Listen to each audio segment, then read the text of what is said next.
Can't say for sure if Coloradans are smoking less marijuana, but they're certainly buying less of it legally. Sales are dropping as inflation and increased regulations are hitting dispensaries hard. Mark Salinger explains what that means for Colorado.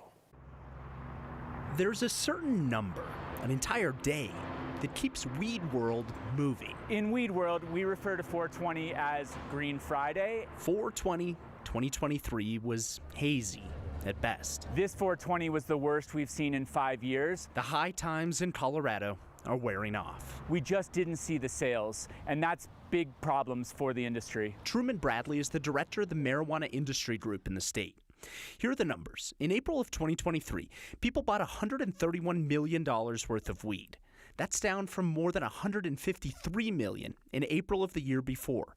Sales haven't been this low to celebrate 420 since 2018. It used to be the case that we were the only legal place to buy marijuana for 1,000 miles in any direction. Those days are pretty far in the rear view. That's one potential reason, but it's not the only one. You know, there's no real indication that people are consuming less cannabis, but they definitely are spending their dollars elsewhere than outside of the legal market. Aaron Smith is the head of the National Cannabis Industry Group, based here in Denver.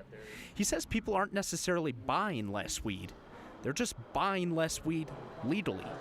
Inflation and new taxes tacked on at the dispensary may actually help your college roommate's cousin who sells weed for half the price out of the back of his car. I think inflationary pressure is driving more and more consumers away from the taxed and regulated market and into that illegal underground market. Just this month, Colorado's Marijuana Enforcement Division increased application and licensing fees for cannabis businesses. This industry is on the brink. Truman says that'll end up hurting Weed World even more. The problem is there's just not any money left for the marijuana businesses. We're at our breaking point.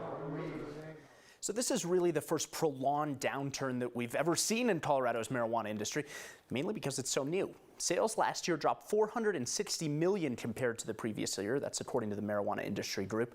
That's a loss of $100 million for the state in tax revenue that usually goes towards things like rebuilding schools, things like that. So obviously Colorado came to the fore because we did something other states weren't doing. We were the first. Does the industry see another opportunity for us to do something other states aren't doing? Yeah, so they want to invest in things like hospitality. They want to take away regulations that have so far prevented people from, say, things like smoking inside in a bar or going to a concert and publicly smoking weed that's legalized there.